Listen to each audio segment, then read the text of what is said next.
Dismiss setting kat mana? Setting. Sekejap.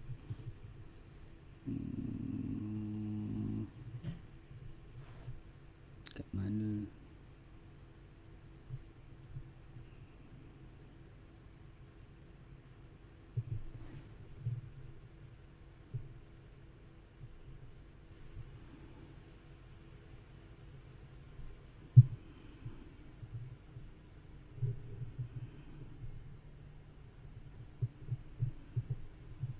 Mana cuit? Lembat.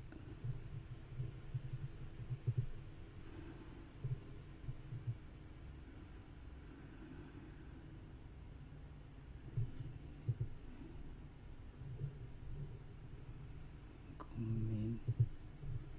Dashboard. Baik. Saya tak tahu dia kata apa ni.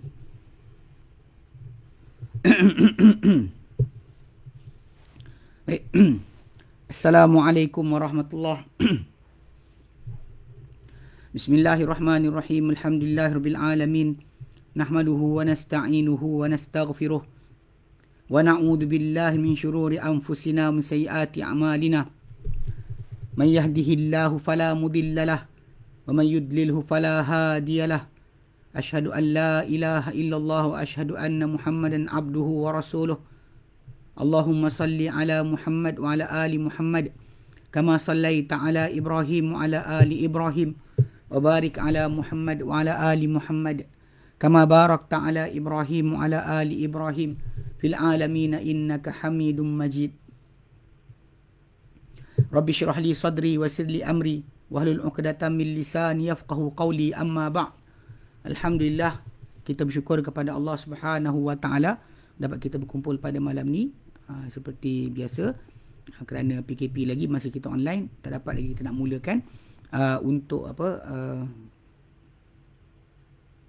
kita sambung balik kelas usul fiqh, usul tafsir kita. So sementara tak ada lagi kita sempat, maka kita tumpukan pada pengajian melalui talian. Macam mana dia kata benda ni frame rate rendah sangat, tak tahu kenapa. Tapi ala kuliah nanti kita tengok macam mana. Saya harap semua clear. Baik. So jadi pada malam ni macam kita dah mulakan ni hari insya-Allah kuliah yang ke-6 berkaitan dengan tajuk tanda-tanda kiamat dalam Al-Quran.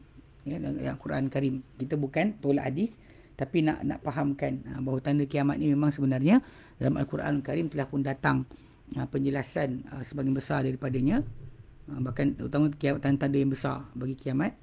Setujuan dia untuk supaya kita ni bila baca, kita nampak akan tanda-tanda tersebut, kita makin yakin dan makin bersedia untuk menghadapi kiamat, bahkan membaiki amal kita, bukan hanya setakat kita duk pemarah orang ni, marah orang tu, salahkan ini, salah orang tu, sedangkan kita sebenarnya tidak pun bekerja atau bergerak untuk beramal.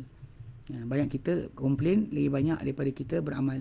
So jadi kita elakkan perangai sedemikian dan kita patut perhatikan betul-betul.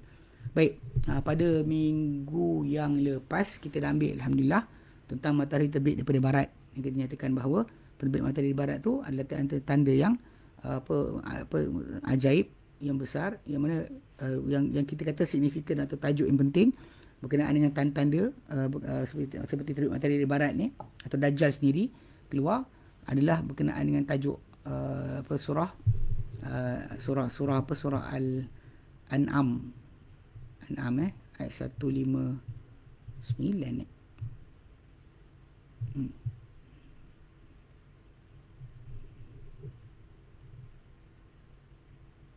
159. Yang berkenaan dengan tajuk kita bincang itu berkenaan dengan bila datang sebahagian tanda-tanda Allah Ta'ala takkan diterima lagi taubat, kan?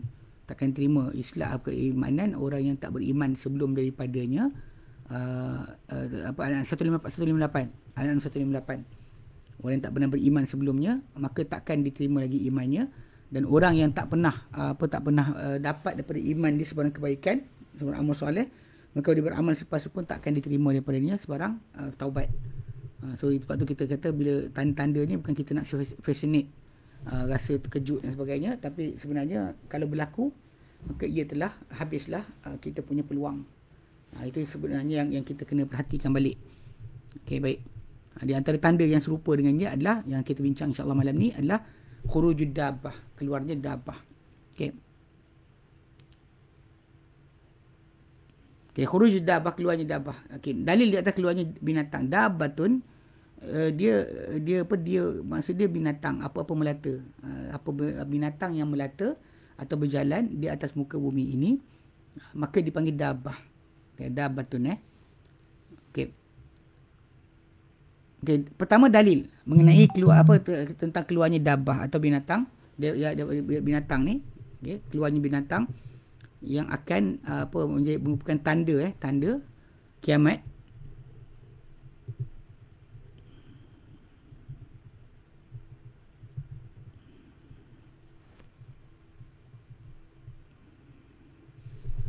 Dalam surah mana dia hilang? Okey. Dalam surah An-Naml surah An-Naml, harap gambar elok lagi. Okey, baik. Dalam surah An-Naml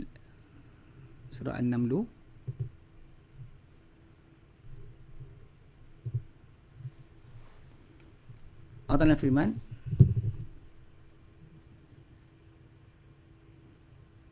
dalam ayat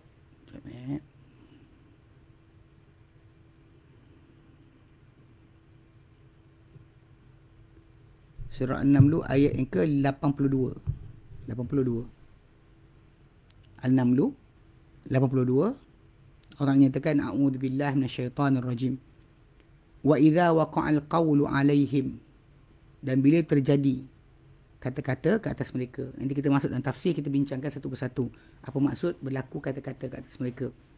Wa idza waqa'al qawlu 'alaihim, bila berlaku kata-kata ke atas mereka, akhrajna lahum dabbatan minal ardi, kami keluarkan untuk mereka seekor binatang daripada bumi. Tukallimuhum, yang ia akan berkata-kata kepada mereka, mengatakan kepada mereka, annan nasakanu bi ayatina la yuqinun, bahawa manusia terhadap tanda-tanda kami mereka dahulu terhadap tanda kami tidak yakin.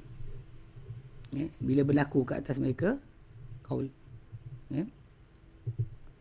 Cuma qaul tu nanti apa kita akan bincangkan, kita akan terangkan apa maksud qaul tu. So bila terjadi ke atas mereka kata-kata, maka kami keluarkan untuk mereka daripada bumi, daripada bumi seekor binatang daripada bumi yang akan berkata-kata kepada mereka, mengatakan kepada mereka bahawa manusia dahulu terhadap ayat-ayat kami mereka tidak yakin.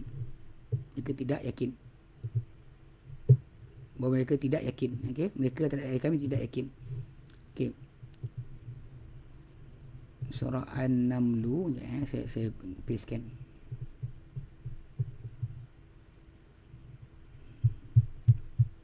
Saya cuba pastekan sebab mudah untuk kita tengok. An-Naml 82. An-Naml 82.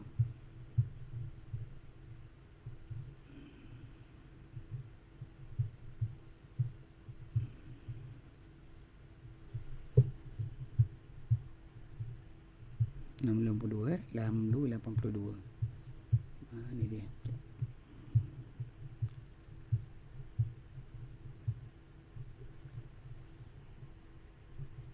Okey.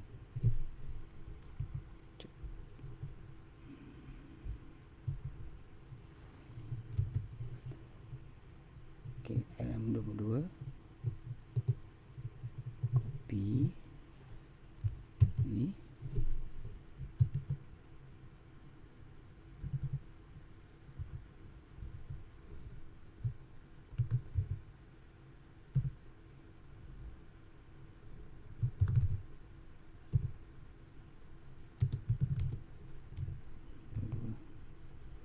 Okey. Ayat tu wa idza waqa'a al-qawlu 'alaihim akhrajan lahum dabbatan minal ardi tukallimuhum anna an-nasa kanu bi ayatina la yuqinun. Bila terjadi ke atas mereka qaul. Nanti kita akan bincang dari tafsir, sudut tafsir apa maksud yang dikatakan qaul tersebut. Baik. Okey. Okey.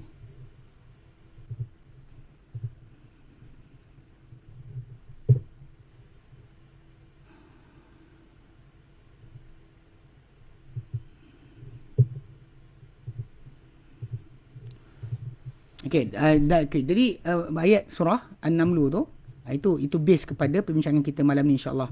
Itu yang membincangkan berkenaan dengan tajuk binatang yang Allah Taala nyatakan bila terjadi kata qaul. Nanti kita terangkan apa maksud qaul tersebut di sisi tafsir. Tapi bila terjadi ke atas mereka kata-kata, apa maksud kata-kata itu kita terangkan. Kami keluarkan untuk mereka satu binatang daripada bumi yang akan berkata-kata atau mengatakan kepada mereka bahawa manusia terhadap tanda-tanda kami mereka tidak yakin. Okey. Dan ini daripada ni, dan di antara yang dalil dan didalilkan ke atas itu dan dikuatkan pula daripada sunnah Nabi SAW yang suci, sabda baginda SAW dalam hadis riwayat Imam Muslim, hadis nombor 2941. Okey. Nabi SAW menyatakan dalam hadis berkenaan, inna awwal ayatin khurujan tulu'asy syamsi min maghribiha. Sebenarnya awal tanda keluar sebenarnya tanda yang paling awal inna awal ayatin khurujan, mana tanda yang paling awal keluar adalah terbitnya matahari daripada barat. Sebab tu kita ikut sequence kita bincang tajuk kita bincang matahari dulu, baru bincang tajuk dabbah, binatang yang keluar dari bumi.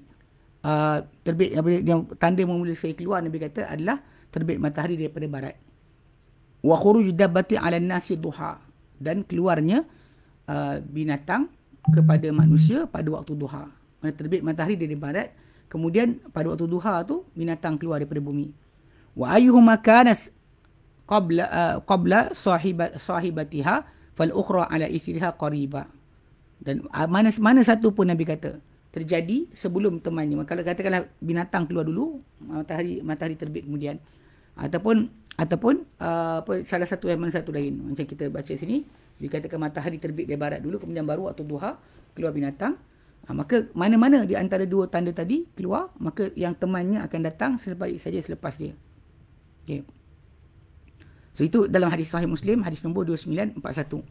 Okey. Kata-kata ahli tafsir ayat surah An-Naml 82 tu, kata-kata ahli tafsir tentang kalimah-kalimah ayat berkenaan. Pertama, beliau tak nyatakan wa idza waqa'al qawlu 'alaihim, bila terjadi kata-kata ke atas mereka. Bila terjadi kata-kata ke atas mereka. Okey. Berbilang apa pendapat ahli tafsir daripada tentang tajuk ini, tapi kebanyakan pengertian dia adalah serupa. Okey.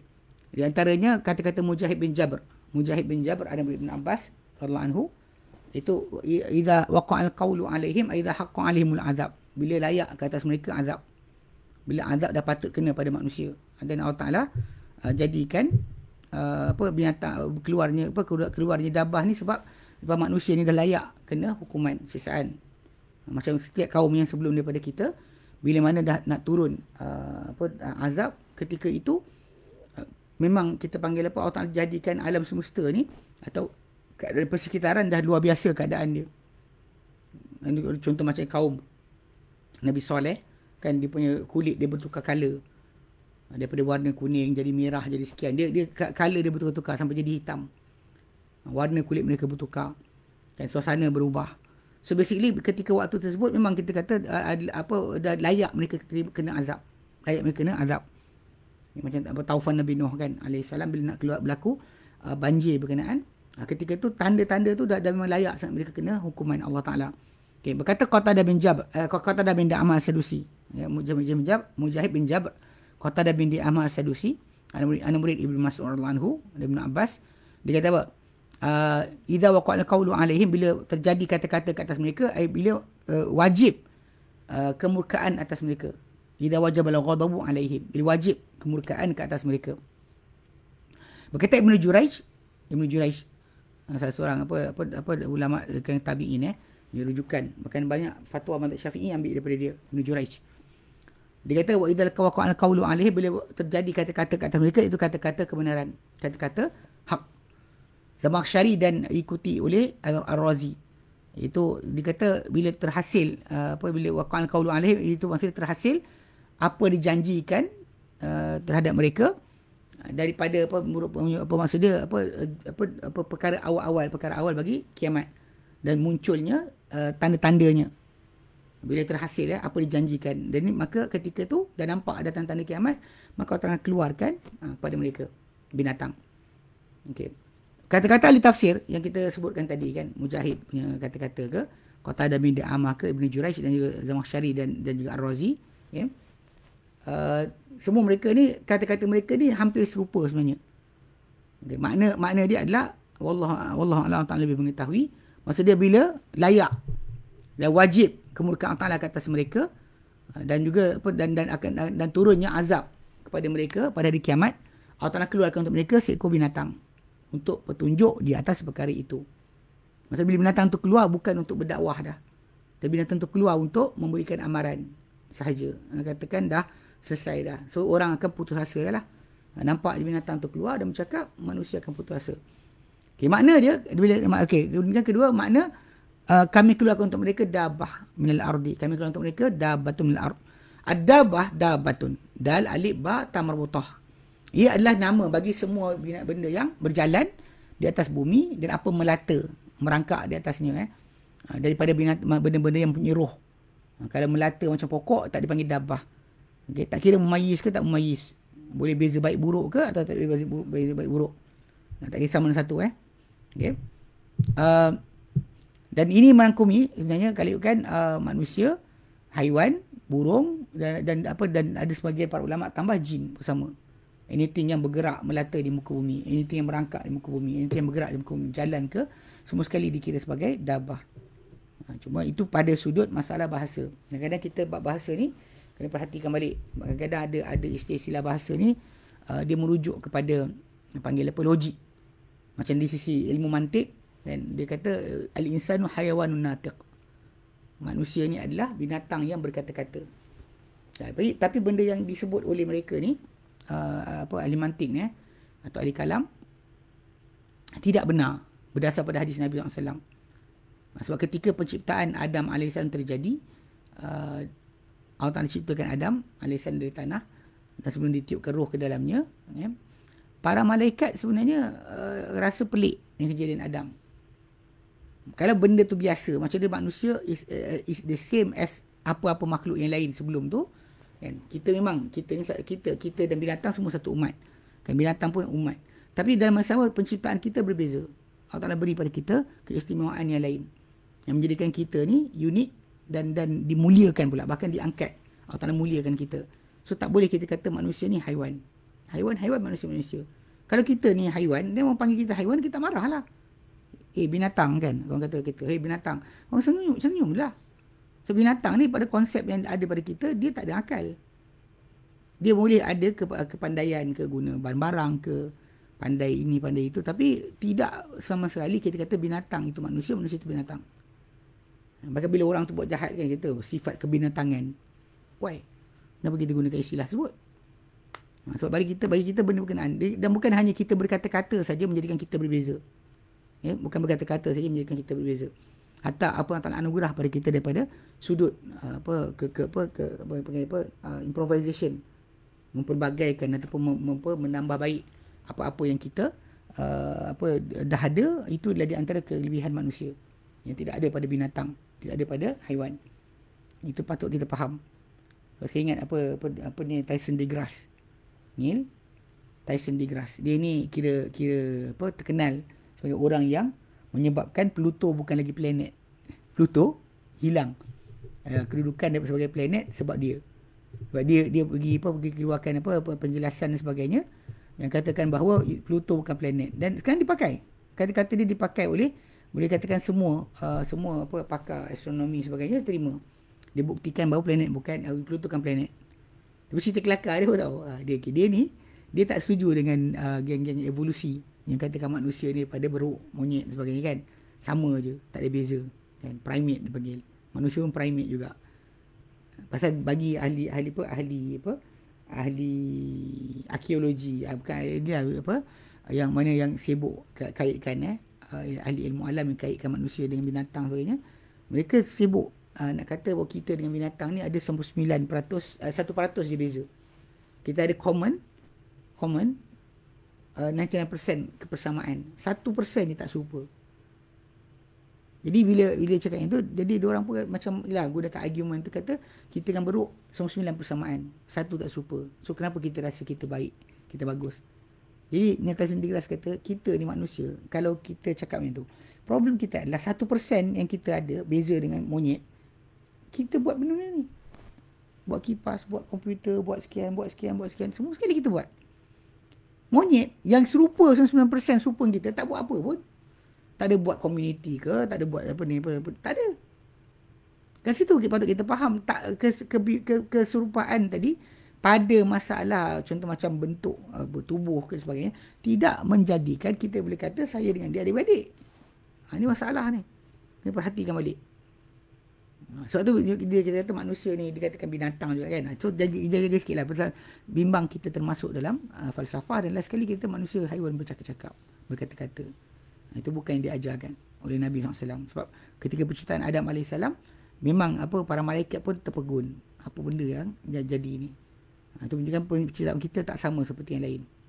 Sebab tu nak tak ada disamakan kita dengan binatang. Okay? Disamakan binatang tak ada. Penciptaan kita adalah unik. Baik. Dan dah telah terbiasa penggunaan kalimah dabah ni kepada apa ditunggang daripada binatang-binatang ternakan. Binatang-binatang tunggangan. Macam unta, kuda, keldai, baral. Keldai, baral. Okay. Keldai. Baral tu mule. Dia adalah hasil perkahwinan kuda dengan keldai. Kuda keldai kahwin, dapat anak, panggil baral. Dia besar dari keldai, kecil dari kuda. Jadi orang nakkan kepada kekuatan seperti keldai, kelajuan seperti kuda. Jadi diorang crossbreed, kahwinkan kuda dengan keldai. Dia boleh lah kalau kata kuda kucing tak edi. Sebab benda tu binatang tu serupa. Binatang tu satu family. Boleh lah kita buat trial macam tu. Okay. So jadi dan dia kalimah dabah ni tadi digunakan untuk jantan atau betina. Lelaki ke perempuan ke sama je. Kita gunakan dabah. Okay. Tak kira lelaki atau perempuan, jantan atau betina, dabah tu adalah sama. Okay. Dabah daripada istilah pula. Okay. Dabah dalam Quran, yang kita nak baca sekarang ni dari istilah. Okay, telah bersepakat keseluruhan ahli tafsir bahawa dabah ni yang akan dikeluarkan ni, dia mendengar, melihat. Okay, dan juga dia akan bercakap. Mendengar, melihat, berjalan dan bercakap kepada orang ramai. Yang ia dikeluarkan oleh Allah Azza wa Jalla daripada bumi sebelum, tak lama sebelum kiamat. Sebagai tanda, sebagai petunjuk dan sebagai bukti kepada dekatnya berlaku kiamat. So, bila keluar tu kita nanti akan jumpa hanya dari Islam saja sebutan berkenaan terjadi tentang akan adanya orang yang yang berlakunya binatang tadi akan bercakap kepada orang ramai depan-depan, semua akan nampak. Tak ada siapa yang tak tahu. Okey.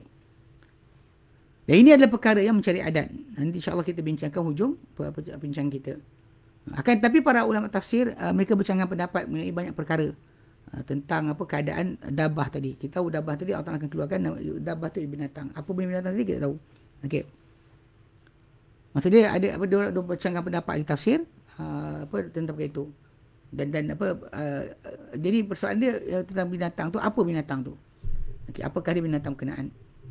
Telah berbeza-beza pendapat ahli tafsir tentang perkara berkenaan dan daripada syair berikut. Pertama, dikatakan bahawa binatang yang akan keluar bercakap pada orang ramai itu tegur berkenaan dengan apa yang jadi pada sudut manusia ni punya kesesatan. Binatang tengah bercakap, dikatakan ia adalah anak unta Nabi Saleh alaihi salam yang lari ketika mana mereka sembelih mak dia. Dan dia pun dan didapat pada dia gunung. Lalu tak keluar sehingga Allah Ta'ala keluarkan balik. Ini pendapat ni ditarjihkan atau dikuatkan oleh Imam Qurtubi. Kemudian ada yang kata dia adalah jassasah. Jassasah ni adalah makhluk yang diceritakan oleh Tamim bin Aus Ad-Dari dalam ketika kisah dia berlayar dan sampai satu pulau dan dia lihat satu makhluk yang bulu dia banyak, kan, bulu dia banyak. Yang kata dalam kisah berkenaan, kan, yang Nabi SAW jawab suruh dia cerita balik apa dia nampak dekat pulau tersebut. Dia stranded tu, cerita balik pada para sahabat, dan pasal Nabi suka sangat dia cerita. Okey. So bila kita panggil dari ceritakan, dan cerita tersebut antara dia yang sebutkanlah. Okey. Dia kata ketika masuk ke atas ke dalam pulau tersebut, pulau mereka terkandas tu, dia kata dia temui mereka menemui mereka seekor binatang yang ahlab, yang banyak rambut. Dan mereka tak tahu bila tengok binatang ni, mereka tak tahu binatang ni adalah mana dia, kepala dia maka belakang, tak tahu. Mana kepala mana belakang tak tahu. Okey, pasal banyaknya bulu yang dia ada. Lalu mereka kata, "Hei engkau," kata, "apakah engkau? Engkau ni apa?" Lalu benda berkenaan kata jassasah. Aku adalah jassasah. Dan jassasah ni kalau dalam riwayat yang lain dikata jassasah ni adalah binatang di dalam pulau yang mana yang mana di sebuah pulau yang dia menyimpan khabar-khabar, lalu dia datang bawa dia datang bawa berita kepada Dajjal lah. Jassasah. Okay. Dia sebut jassasah. Dia kata aku jassasah. Dia tanya oleh para sahabat, apakah engkau? Dia kata jassasah. So dia kata inilah binatang yang akan dikeluarkan. Okay. Kemudian Adillah mengatakan dia adalah manusia. Okay. Bidabah ni adalah manusia yang akan berkata-kata pada manusia yang lain dengan hujah-hujah, menghujah mereka, mendebat mereka dengan tentang kebatilan agama-agama selain Islam. Ada kata manusia. Yang keempat, ia adalah binatang yang tak selain apa yang disebut. Tak kira apa yang disebut dan yang tak pernah tahu, tak pernah diketahui. Dia binatang-binatang. You know, binatang. Tapi bukan benda biasa dilihat. Dan juga para ulama kata berbeza-beza rupa dia. Ada katakan bahawa tinggi dia 60 hasta. Ada kata bahawa kepala dia mencecah awan. Ada kata apa yang di antara dua tanduknya, jarak di antara perjalanan seorang yang menunggang, satu farsakh, 4 batu perjalanan. 4 batu perjalanan. Farsakh. 3 batu. 16 farsakh. 1 farsakh 3 batu. 3 batu. 3 batu So dia kata ada yang kata ialah perjalanan di antara tanduk dia ke tanduk dia adalah 3 batu. Ini semua ni keluar, kan. Dan kemudian bahawa baginya ada 4 kaki. Ada kata sekian, ada kata ada bulu, betul, ada kata ada bulu pelepah macam burung. Dan ada kata dia dua sayap. Dia bahawa dia kepala dia macam kepala lembu, mata dia mata babi, kan. Dan ada telinga gajah. Kemudian tanduk, dari dia depan ada tanduk unta. Tahu tanduk unta macam mana. Kemudian ada kata dada macam singa, warna macam harimau, perut macam lembu, ekor macam kibas, kabsh, jantan, biri jantan, dan juga kaki dia macam kaki unta. Semua ni dah datang semua sekali sebut, tak tahu benda, tapi tak ada dalil pun untuk katakan apakah binatang berkenaan. Okey. Tak ada siapa boleh kata apakah rupa binatang tersebut. Walaupun banyak pendapat yang datang. Okey. Uh, yang sepatutnya kita yang apa pendapat pertama yang berkemungkinan ya, bahawa ia adalah anak unta Nabi Soleh tu, binatang berkenaan. Bahawa dia tertutup padanya bumi, lalu dia keluar daripadanya, macam yang Quran Karim menyatakan. Okay. Adapun keadaan dia tidak berkata-kata pada hari zaman Soleh tadi, bila Allah Ta'ala hendakkan dia berkata-kata, Allah Ta'ala hendakkan dia berkata-kata ketika mana zaman kita sekarang ni. Okay. Ini Soleh dulu dia tak cakap pun. Memang tak ada riwayat datang kata dia bercakap. So, jadi dia kata dia akan bercakap bila nanti dia keluar bercakap lah kan. Dia sebelum dia kiamat, dia akan keluar bercakap. Okay.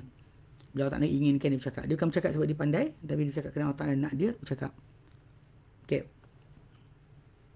Pendapat kedua, itu berkenaan jasasah tu, mungkin juga kerana dia bercakap berkata-kata. Memang binatang tu bercakap. Dan keadaan dia di atas bumi ni, bukan dalamnya. Maka bila dikehendaki Allah Ta'ala masukkan dia ke dalam bumi dan keluarkan dia balik sebelum kiamat. Wallahu alam. Pendapat ketiga tu sangat lemah lah. Sangat lemah, yang kata berkenaan dengan tajuk manusia. Kata manusia. Kalau manusia bercakap sekarang pun ada manusia yang bercakap. Bukan itu yang dimaksudkan dalam hadis berkenaan. Okay. Sebab manusia ni bukan satu ciptaan yang kalau di sisi kita lah mencari adat. Kan, bukan ia pelik kan. Macam mana berbanding dengan 10 tanda-tanda yang disebutkan dalam hadis yang terbit matahari barat sebagainya, semua sekali tu ada sangat penting, sangat jelas. Adapun yang kita ni manusia ni tak ada pun tak timbul tajuk. Okey, kerana manusia bukannya tanda yang menakjubkan. Walaupun penciptaan manusia tu ada keajaiban, tapi manusia tu sendiri bukan kata saya tak jadi tanda, tak ada, tak perlu tak menjadi sebab sebenarnya. Okey. Kerana hadis dia kata kerana hadis Nabi sallallahu alaihi wasallam yang Nabi sabdakan, innaha lan taqum hatta tarawna qablaha asyra ayatin. Maksudnya kiamat tak akan terjadi sekali-kali terjadi sehinggalah kalian melihat sebelumnya 10 tanda. Disebutkanlah kat situ fadhakara ad-dukhan wa dajjal wa dabah. Asap, Dajjal, Dabah. Turun Syams min maghribiha, turun matahari daripada barat. Okey, nuzul Isa, turunnya Isa AS, Yajuj dan Majuj. Kemudian 3 gempa kan. Gempa daripada Syam. Kemudian daripada Yaman, daripada timur, daripada barat, daripada tanah Arab. 3. Dan akhir sekali adalah keluarnya api daripada Yaman yang mengusir manusia ke tempat perhimpunan mereka. Maksud kat situ kan jelas bahawa manusia tak termasuk dalam yang Nabi sebutkan 10 berkenaan. Kemudian tak kosong zaman kita sekarang ni daripada manusia yang beriman, yang menyuruh untuk kebaikan, menegah kemungkaran. Maka apa perlu untuk binatang? Sebab manusia sampai sekarang pun ada lagi amar nahi munkar. Dan di buka bumi ni kan dah ada orang seumpama binatang tadi yang akan bercakap pada manusia, ingatkan manusia. Tapi sekarang ni kita dah ada manusia bercakap benda yang sama. Tak perlu kita tak tambah dengan situ. Kemudian kita kata bukan manusia juga, kebanyakan kita adalah salah. Sebab manusia pada zaman Adam sehingga hari kiamat, hidup dia adalah sentiasa di atas muka bumi. Sedangkan dabah ni akan keluar daripada dalam bumi. Itu penafian. Kemudian keempat, manusia tidak sekali-kali dipandang atau ditoleh kepadanya bahawa dia adalah ia bukanlah sebagai satu tanda. Bahkan benda biasa, manusia dah biasa wujud di muka bumi orang macam dia. Maka kita perlukan kepada satu mukjizat atau satu bukti yang luar biasa. Wujud manusia kiri kanan kita tu biasa. Dan kalau sekiranya yang kelima, kalau sekiranya manusia tu adalah insan tu adalah dabah tu adalah insan yang beriman. Binatang yang beriman, yang menyuruh dengan kebaikan, negah kemungkaran. Pasti Allah Taala muliakan dia dan disebut sifatnya sebagai manusia yang beriman dan bukan sifat binatang. Sebab bila Allah Taala panggil manusia ni, dia dengan kemuliaan. So kenapa kat sini tak ada pada binatang tu tak diberikan penghormatan yang sama. Okay. Mana kalau separuhnya kalau disebut dimuliakan macam manusia lah, dengan keimanan. Tak kata dabah mukminah, tak sebut pun. Okey. Allah Ta'ala telah firmankan surah Al-Isra 70, walaqad karramna bani Adama, yang telah muliakan anak Adam. Dan Allah Ta'ala nyatakan surah Al-Imran ayat 110, kuntum khaira ummatin ukhrijat linnas, kalian adalah bangsa paling baik, paling terbaik yang dikeluarkan untuk manusia. Ta'muru bil ma'ruf wa tanhauna 'anil munkar, kamu menyuruh pada yang ma'ruf, kalian menegah daripada yang munkar. Okey, itu maksud dia ayat surah Al-Imran 110. Okay, jadi kalau kita perhatikan balik, bahkan sebenarnya ada satu lagi. Yang satu lagi yang Syiah punya version, dia kata Dabah tu adalah Ali bin Abi Talib. Ali bin Abi Talib. Ini semua ngarut. Baik. Okay, jadi yang keempat pula, yang keempat yang kata binatang yang ada telinga besar ni, muka kepala besar ni, itu adalah satu pendapat yang tak ditengok padanya, tak ditoleh pun padanya dengan sebab sifat-sifat tadi. Tiada dalil, tanpa dalil dan tidak ada ditunjukkan dengan dalil. Okey. Okay, yang nyata yang banyak para ulama tarjihkan, ia adalah dabah, binatang, dan tanda daripada tanda Allah Taala dikeluarkan dari bumi sebelum kiamat, sebagai tanda dekatnya kiamat. Dia akan mendengar, dia akan melihat, dia akan berjalan, dan dia akan baca kata-kata di atas di atas bentuk yang bukan dibiasakan oleh manusia. Okey. Persoalan kedua tentang tempat. Okay, tadi berkenaan dengan binatang tu rupa dia macam mana. Okey, sekarang tempat keluar dekat mana? Dikatakan dia akan keluar daripada Masjidil Haram. Ada kata daripada Safa, Bukit Safa.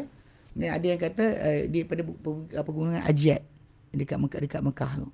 Kemudian ada kata daripada Tihamah, kawasan belah tepi laut. Kawasan tepi laut semenanjung tanah Arab. Okey. Persoalan ketiga berkenaan dengan pada bilangan keluar dia. Okey. Bilangan keluarnya. Okey, diriwayatkan bahawa akan keluar 3 kali. Berapa kali? Keluar sekali saja ke keluar banyak kali? Telah datang bahawa diriwayatkan bahawa dia akan keluar sebanyak 3 kali. Keluar di Aqsa, Yaman. Dia akan keluar daripada hujung Yaman. Kemudian dia kemudian dia diamlah sekejap. Kemudian dia keluar pula di kawasan pedalaman. Dan dia berjaya ke situ sampailah satu tempoh masa yang panjang. Kemudian dia keluar daripada Masjidil Haram. Dia kata dia keluar daripada beberapa keadaan, bukan sekaligus keluar saja. Dia keluar, lepas tu hilang, lepas tu dia keluar balik. Lepas tu berkata Fakhruddin Ar-Razi, dan ketahuilah bahawa tiada petunjuk dan kitab ke atas sesuatu pun daripada perkara ini. Okey. Kerana sungguhnya telah sah khabar padanya daripada Rasulullah SAW. Okey. Sebelum itulah kerana sungguhnya telah sahih khabar padanya mengenainya daripada Rasulullah SAW sebelum ni. Jika tidak, tak ditoleh pun kepadanya sedikit pun. Okey. Okey, baik. Dan kata-kata Fakhruddin Ar-Razi rahimahullah adalah benar, dia kata. Adalah benar. Dan Allah Ta'ala lebih mengetahui. Okey. Baik, persoalan keempat, pada apakah dia berkata-kata? Dia akan cakap apa? Tentang apa? Bincang pasal apa? Berbual pasal apa? Okey. Mereka bercanggah mengenai kata-katanya, kata-kata binatang tersebut. Dia cakap apa benda dia akan cakap. Okey. Dia kata kat sini, berkata As-Suddi rahimahullah, dia akan berkata-kata mengenai kebatilan agama-agama selain daripada agama Islam. Dan berkata sebagian ulama yang lain, kata-katanya tidak jadi untuk satu. Kalamuha la taqulu an taqula liwahidin hadha mu'min. Maksud dia kata kata-kata dia pada apakah dia berkata-kata. Dia kata kata-kata dia akan mengatakan pada seorang ini adalah beriman, ini beriman. Dia kata seorang lain ini kafir. Dia kan sekali dia bercakap ini iman, ini kafir. Dia kata itu. Dan ada pula yang mengatakan kata-kata binatang ni adalah firman Allah Taala, anna sakanu bi ayatina la yuqinun. Bahawa manusia terhadap dahulunya terhadap tanda-tanda kami mereka tidak pernah beriman. Berkata Muqatil bin Hayyan, dia akan berkata mereka dengan bahasa Arab. Dia akan berkata sungguh manusia dahulu dengan tanda-tanda Allah, tanda-tanda kami tidak mereka beriman. Okay.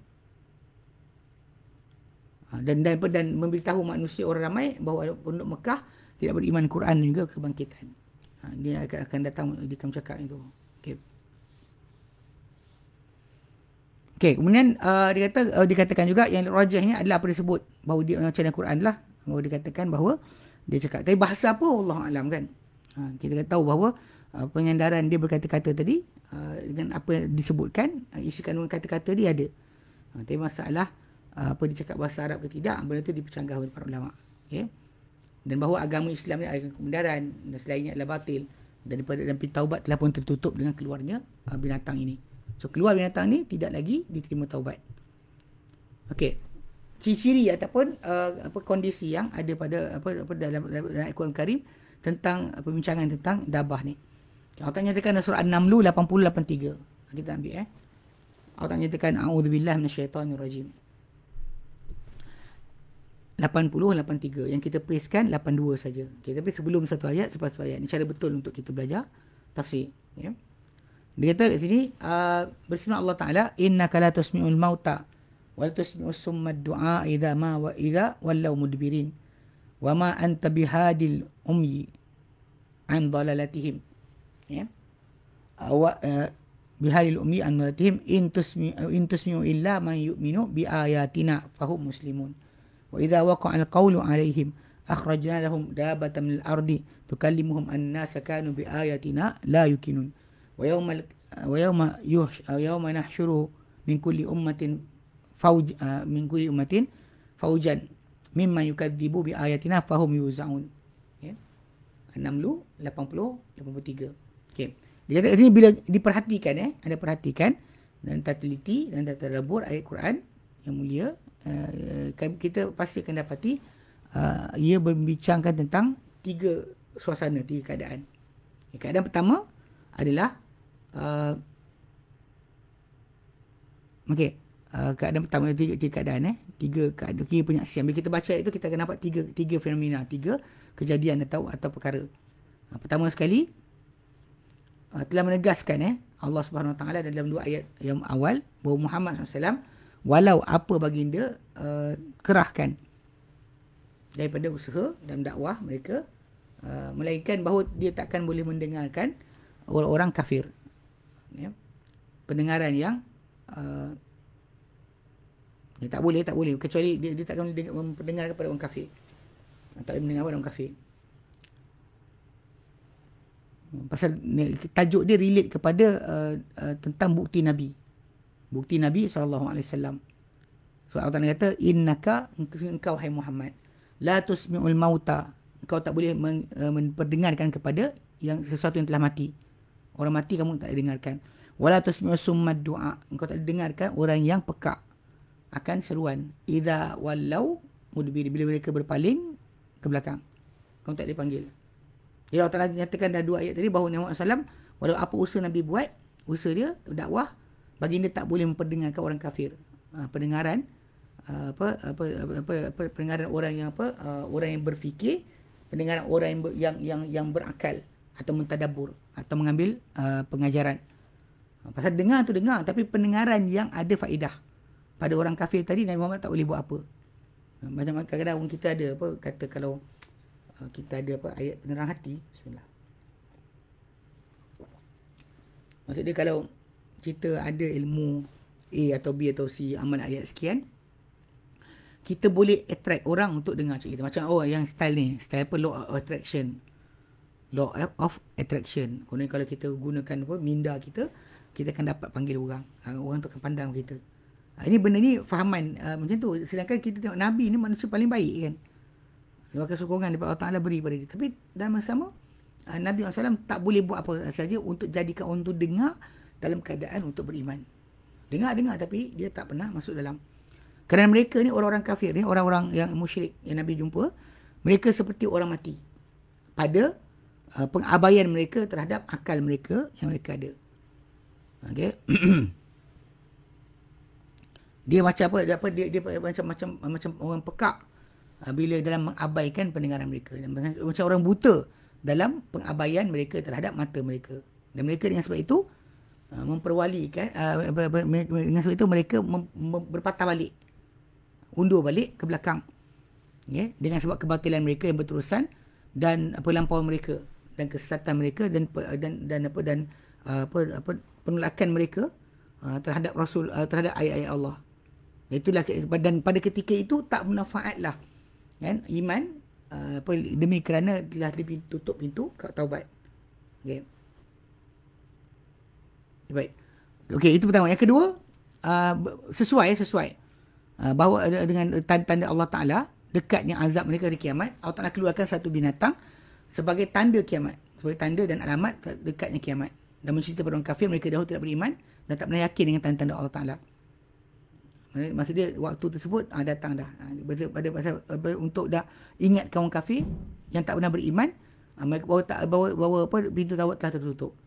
Yang ketiga munasabah dan ayat yang keempat, bahawa diindahkan ayat Quran tadi cerita daripada orang berdusta dengan ayat Allah Taala kepada penyaksian yang ketiga, iaitu hari kiamat, yang mana dihimpunkan mereka nanti pada perhitungan dan juga pada neraka dan juga azab. Maka kita baca ayat yang ke-34. Kan, pasal ayat yang kita baca 30 sampai 33, 80, 83, 84 kita akan jumpa Allah Taala mula ceritakan tentang hari kiamat. Yang mana Allah Taala nyatakan wa yauma nahsyuru min kulli ummatin faujan mimman yukadzibu bi ayatina fahum yuzaun. Dan pada hari kami himpunkan dari setiap umat akan satu kumpulan dari kalangan mereka yang mendustakan terhadap ayat-ayat kami. Maka mereka ketika itu diasing-asingkan, dikumpul-kumpulkan ikut jenis masing-masing. Sebab manusia ni kufur dengan macam jenis, maka Allah Ta'ala kumpulkan mereka hari kiamat nanti macam tu juga. Okay. Secara kesimpulan dia, kalau kita perhatikan, penyaksian pertama menjelaskan tentang pendustaan mereka terhadap ayat Allah Ta'ala. Penyaksian kedua atau peristiwa kedua adalah mereka menjelaskan penjelasan pemberitahuan binatang kepada mereka tentang pendustaan mereka terhadap ayat-ayat Allah Ta'ala. Dan yang ketiga, penghimpunan mereka kepada Jahannam pada hari kiamat dengan sebab pendustaan mereka ayat Allah Ta'ala. Semua terbalik pada mereka jelaskan pendustaan mereka. Binatang tu cakap kepada mereka, mereka dustakan, dan kemudian perhimpunan mereka pada hari kiamat untuk dihukum oleh Allah Subhanahu Wa Ta'ala. Okey. Jadi tafsir umum pada ayat ni ada tafsir umum dia. Tafsir umum bagi ayat surah An-Naml ayat 82 tu, Allah nyatakan wa idza waqa'al qawlu alaihim, dan bila terjadi kata mereka kata-kata, kita kata ada kata azab, ada kata tanda kiamat terjadi, kemurkaan Allah Taala kata mereka wajib dapat dah. Akhrajna lahum dabbatan minal ardi, kami keluarkan untuk mereka seekor binatang daripada bumi. Tukallimuhum, yang berkata-kata pada mereka, annana sakanu bi ayatina la yuqin, bahawa manusia terhadap bukti-bukti kami mereka dahulu tidak yakin. Dan bila terjadi kata-kata ni kata mereka, maka maksud dia ini depan kiamat dah, betul-betul dengan kiamat. Mana jadi benda ni kejap di kiamat. Okey. Itu bila terjadi, wajib terjadi dan wajib kemurkaan Allah Taala, kemarahan Allah Taala ke atas orang mendustakan terhadap ayat-ayatnya subhanah, dan hampir sangat berlaku azab Allah Taala terhadap mereka pada hari kiamat. Allah Taala pun keluarkan untuk mereka seekor binatang daripada bumi. Yang Allah Taala keluarkan binatang yang masuk yang daripada dalam bumi, yang akan mendengar, melihat, bercakap dan berjalan. Dan dia adalah tanda yang sangat agung, sangat mencari adat. Yang Allah Taala keluarkan ia pada akhir zaman ketika rosaknya manusia dan meninggalkan mereka perintah-perintah Allah Taala, dan penukar gantian mereka agama kebenaran ni ambil agama yang palsu. Okey. Ini adalah seperti sebagai tanda daripada tanda kiamat. Tanda kiamat, dan juga petunjuk kiamat yang menunjukkan kepada hampir kiamat akan terjadi. Bila datang dabah ni macam itulah, dia antara yang macam matahari terbit dari barat, tidak diterima lagi taubat. Ya. Pasal dia datang tu bukan untuk mengajak orang untuk beriman, bahkan dia datang untuk mengejek mereka, kan, menunjukkan mereka bahawa mereka ni kan diberikan akal tapi tak faham, tengok binatang pun tahu. Dan dia tak gunakan untuk mendapatkan keyakinan, tapi digunakan untuk pembaziran dan tanggung sendiri. Bukan Allah tak bagi peluang pada manusia, Allah tak nak bagi yang peluang. Okey. Mana dan dia berkata pada manusia tentang bahawa mereka dahulu terhadap ayat Allah Taala mereka tak yakin, iaitu binatang tu akan bercerita kepada manusia yang ada ketika dia keluar, ada kata dengan bahasa Arab, dan berkata kepada mereka sungguh manusia kufar Mekah dan selainnya, mereka dahulu terhadap tanda-tanda kebesaran Allah Taala, tanda-tanda Allah Taala, dan yang penting sekali adalah Quran. Mereka tidak berangkul kepada kebangkitan, hisab, hukuman, hukum-hukum dan juga kemujizatan, sampai akhirnya mereka dah tak beriman dan tak percaya dengan Allah Subhanahu Wa Taala. Itu yang disebutkan berkenaan dengan kita panggil tafsir ringkas bagi ayat tersebut. Okey, apa bentuk kemujizatan? Bentuk mujizatnya yang berlaku ketika mana keluarnya dabah ni. Okey, binatang ni bila keluar disebut dalam Quran Karim, yang keluar dia ada beberapa kemujizatan yang akan kita difahami. Ada 4 kita beri contoh kat sini. Pertama, ijaz atau mukjizat kegaiban yang terjadi sebelum kiamat. Sesudah perusahaan Nabi SAW beribu tahun. Sekadar 2000 tahun dah 14 lebih kan. 1000 tahun lebih dah. Beribu tahun akan berlalu daripada Nabi Muhammad SAW, lalu berlaku binatang tu baru keluar. Okey. Itu tunjukkan dan kejadian itu menunjukkan kebenaran Nabi Muhammad SAW. Yang tidak tahu menulis tak boleh membaca. Okay. Ikut pada surah Najm ayat ke-3 4, Allah Taala katakan wa ma yantiqu anil hawa, tidak Muhammad SAW dia berkata-kata daripada diri sendiri. In wa illa wahyu yuha, tiada yang dia cakap kecuali wahyu yang diwahyukan. Itu pertama sekali. Okay. Kedua, keadaan binatang tu adalah pelik dan ajaib di atas bentuk yang tidak pernah dibiasakan oleh orang ramai, atau mereka pernah tengok, tak pernah. Jadi macam mana ketika itu di muka bumi ni, macam mana nanti kita panggil manusia ni ketika tu tengah buat apa kan, kehidupan macam mana manusia ni tengah sibuk mencari rezeki, tengah sibuk hidup di muka bumi, tiba-tiba ada macam mana tiba-tiba bumi terbelah kan, kering ataupun batu terbelah keluar daripadanya seekor binatang yang hidup tanpa apa-apa kesakitan kan. Ini sebut umpama macam mukjizat Nabi Saleh alaihi salam lah, yang unta betina yang keluar daripada batu. Bahkan lagi dahsyat lah apa yang akan berlaku akhir zaman ni, sebab binatang yang akan keluar ni akan bercakap, sedangkan unta Nabi Saleh tidak bercakap. Okey, itu yang kedua. Yang ketiga, sebenarnya binatang yang bercakap ni dengan bahasa Arab yang nyata, kebanyakan jumhur para ulama kata macam tu ini adalah mencari adat dan tak pernah diketahui oleh manusia sebelum daripada itu, dan ini lebih kuat berbanding berbanding dengan tidak bayangkan macam ni, kata-kata semut dan surah 6 lah ayat 16, kalau tak nak ceritakan berkenaan dengan semut berkata-kata. Hud pun dalam kisah Sulaiman berkata-kata, kerana mereka tak berkata-kata dengan bahasa Arab. Okay? Dan bahkan dia hanya difahami oleh Sulaiman AS. Orang yang tak faham apa yang dikatakan oleh binatang-binatang tadi. Dia tak nak ajarkan dia. Okey. Macam sebut dalam surah 6 kan, sebut tentang Nabi Sulaiman AS kan. Allah nyatakan waqala ayyuhan nasu ulimna mantiqat tayr wa utina min kulli syai' inna hadza lahuwal fadlul azim wa fadlul mubin. Nabi Sulaiman berkata, wahai manusia, ulimna mantiqat tayr, kami diajarkan bahasa burung. Kan bahasa burung, mantiqat tayr. Ya. Diajarkan kami bahasa atau pertuturan burung. Wa utina min kulli syai', dan kami diberikan daripada segala benda. Inna hadza lahuwal fadlul mubin, sebenarnya ini adalah kelebihan yang sangat nyata. Okey. Keempat, dabah ni yang bila dia bercakap dengan dia berkata-kata kata-kata ilmu dan juga hikmah. Dia bukan kata-kata macam robot macam cakap saja, tak, dia berperbualan dia dengan ilmu dan hikmah. Okay. Dan daripada kata-kata kata-kata ni, kata-kata dia disebut oleh Allah Taala dalam Al-Quran Karim. Antara kata-kata dabah tersebut adalah tukallimuhum, yang dabah ni akan berkata-kata kepada mereka kepada orang ramai itu, annan nasa kanu bi ayatina la yuqinun, bahawa manusia dahulu terhadap tanda-tanda kami tidak yakin. Okey, kesan bila berlakunya tanda binatang ni keluar. Dia bila binatang ni keluar dekat sangat, pertama dekat sangat adalah laku kiamat. Okey, kedua, bertambah iman dan bertambah tenang hati orang-orang beriman kerana melihat tanda binatang ni keluar yang terjadi selepas beribu tahun daripada sebutannya dalam Quran dan juga hadis Nabi SAW. Tengok depan mata jadi, barulah kita, ya. Okay.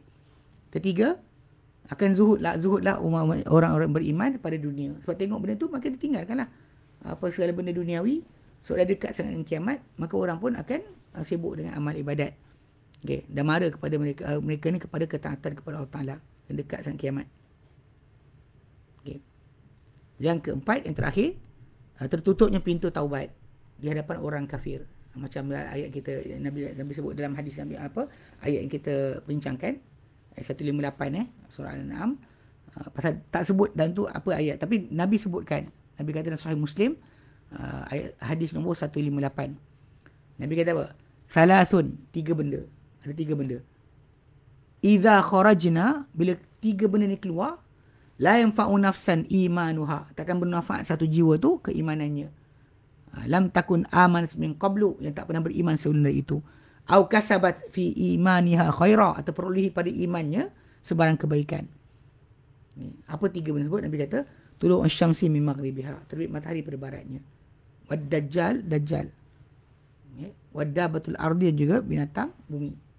Binatang bumi. So kita, Nabi kata 3 perkara yang takkan keluar. Bila dia keluar, tak guna dah satu jiwa tu apa iman yang dia ada. Bahkan kalau ni kata ibadat baru nak buat pun tak ditimpakan oleh Allah Subhanahu Wa Taala. Ini di antara perkara-perkara yang sepatutnya diambil kira. Macam kita kata itu, tujuan kita belajar ni untuk kita tambahkan kekuatan iman kita. Dapat tu kita mula usahakan apa yang patut kita buat. Itu sepatutnya kita kerja, bukannya kita sibuk dengan apa-apa keadaan. Ni banyak benda sekarang ni kan. Bendera lah, siapa lah kan. Benda-benda tersebut kita panggil yang kita kata fitnah-fitnah pada kehidupan harian kita. Tapi dalam masa sama, ia tak sepatutnya mengubahkan kedudukan iman kita kepada Allah SWT. Bahkan sepatutnya makin banyak kita punya ibadat kepada Allah Ta'ala. Semua ni tajuk tentang benda ni bukannya untuk menakutkan saja. Ia tujuan dia untuk kita motivasi untuk beribadat. Motivasi untuk beribadat, bukannya untuk menakut-nakutkan sesiapa. Okay, baik. Wallahu a'lam. So jadi binatang tu macam kita sebut tadi lah, dia ada akan keluar tapi tak tahu. Realiti dia tak kita tahu. Cuma ada yang kata dia adalah unta Nabi Soleh, ada kata macam-macam lah. Itu pendapat. Yang pendapat yang betul-betul macam yang disebutkan dalam hadis berkenaan, cuma nyatakan berkenaan dengan nanti dia keluar dan kiamat dah dekat sangat. Bila keluar je dabah, maka kiamat dah terlampau dekat. Okay? Baik. Wallahu alam. Ada soalan?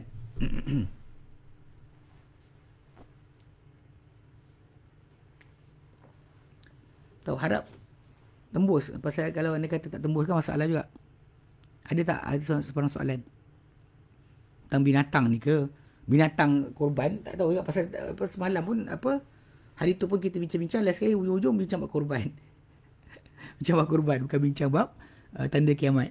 Tapi nak fahamkan kalau kita ada rezeki, sempat untuk beribadat sebagainya, buat ibadat.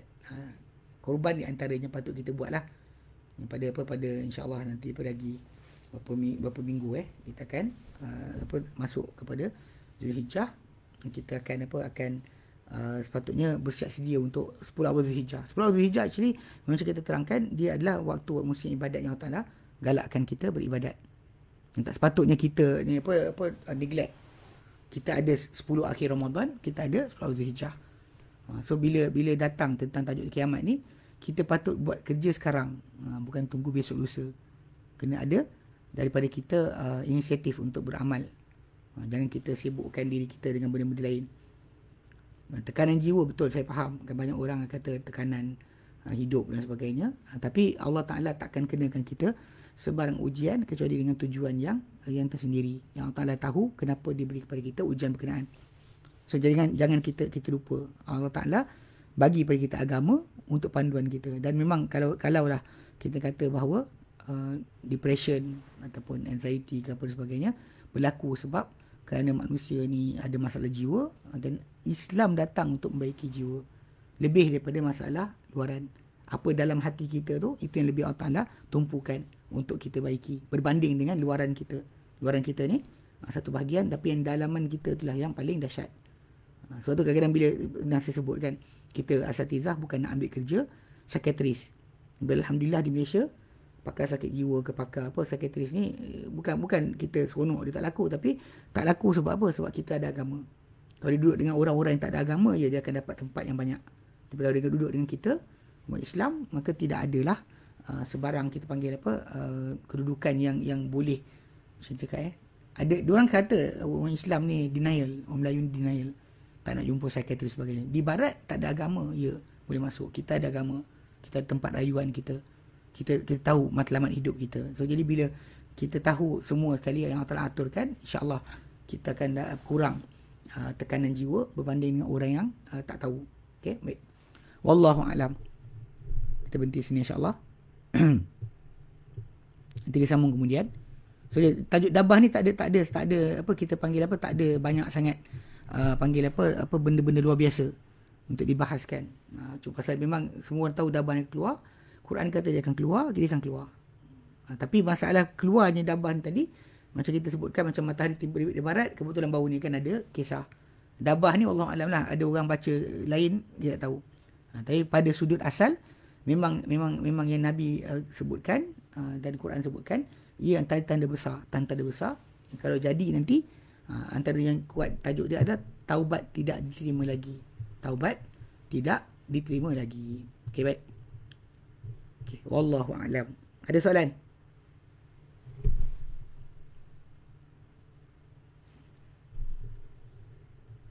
Kalau ada soalan, ada soalan?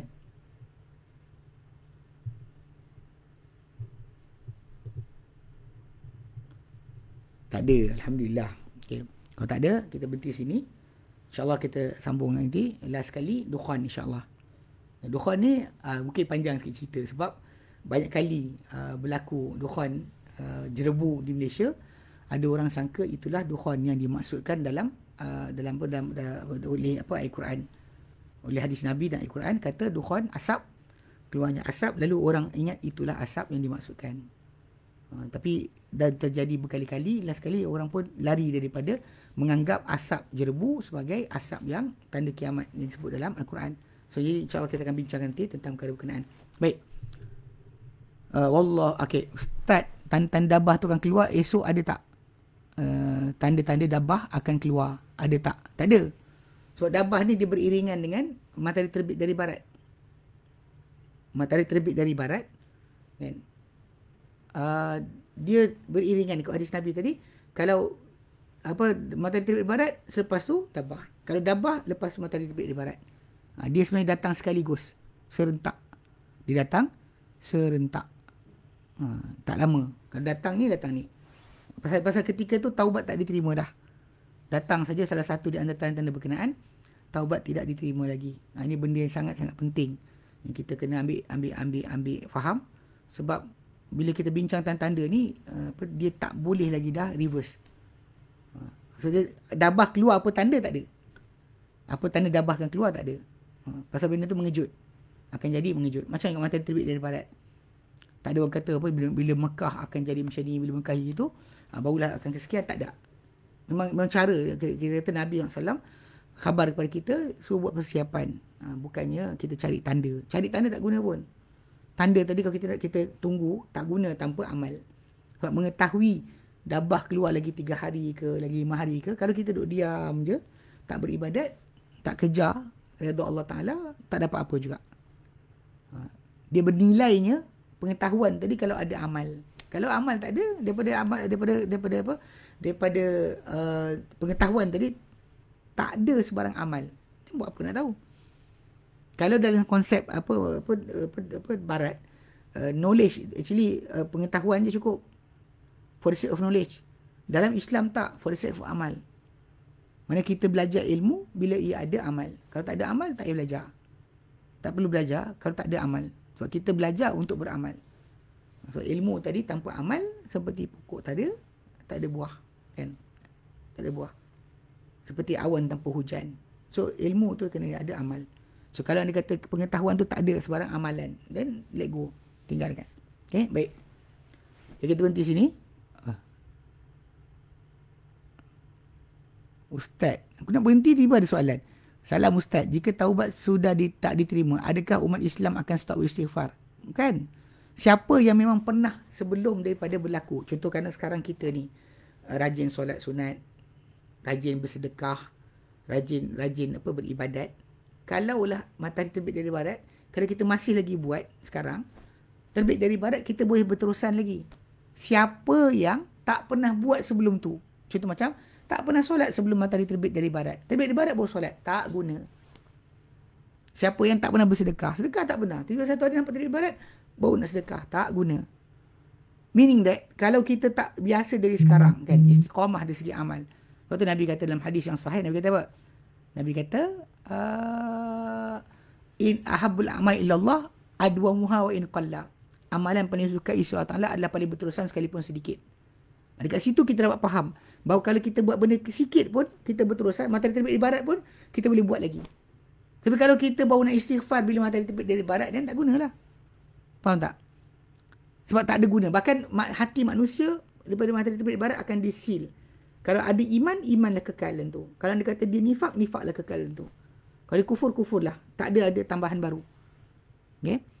Macam mana nak beramal dengan hadis yang tanam biji benih walaupun nak kiamat tu Ustaz? Okay. Maksud dia sekarang macam ni. Kalau hadis Nabi tentang kita rasa tak ada harapan dah untuk kita hidup. Itu maksud yang kita patut faham. Dan juga kita memang seorang yang beramal dengan kebajikan sebelum daripada berlakunya kiamat. Pasal hadis Nabi SAW, memang kiamat tak akan berjadi pada orang yang beriman. Itu kena pegang dulu. Berlakunya kiamat tak akan terjadi pada orang beriman. Kata orang beriman akan dimatikan sebelum daripada berlakunya kiamat. Yang Nabi sebut tentang kalau nak berlaku kiamat, kemudian di tangan kamu ada biji benih, kan? Kalau kamu mampu untuk tanam biji benih tadi sebelum kiamat terjadi, maka buat. Itu menunjukkan bahawa jangan kita putus asa dengan nyawa kita. Mizat nyawa kita, kalau ada sikit lagi pun, ada 3 hari lagi ke, penuhkanlah dengan amal ibadat. Itu maksud dia. Adapun maksud pasal kali kefahamannya asal takkan jadi. Pasal Nabi SAW menyatakan akan datang angin daripada Syam atau daripada Yaman, akan lintas dunia ni dan dia matikan semua orang yang dalam hati dia ada sebesar zarah iman. Means that orang beriman akan mati dulu. So kiamat takkan berlaku pada orang beriman. Itu balik pada asal.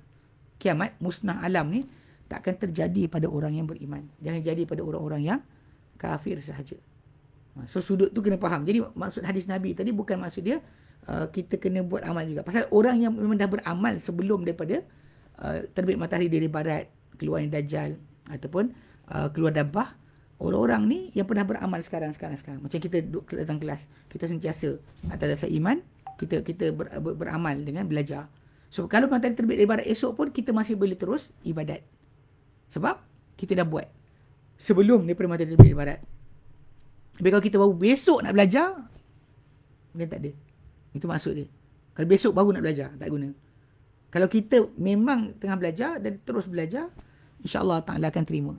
Sebab tu yang dikatakan ujung ayat tu kan, au kasabat fi imaniha khaira. Ataupun dia pernah dapat daripada iman dia kebaikan. Maksud dia apa dengan iman dia ada, dia solat. Dengan iman dia ada, dia beribadat, dia baca Quran, dia bersedekah. Maksud dia dapat perolehi daripada iman dia. Kalau tidak, maka tak ada. Okay, tidak ada guna. Baik. Wallahu a'lam. Kita berhenti sini InsyaAllah kita sambung kemudian. Wassallallahu ala sayyidina Muhammad wa sallam alhamdulillahi rabbil alamin. Assalamualaikum warahmatullahi wabarakatuh. Assalamualaikum warahmatullahi wabarakatuh.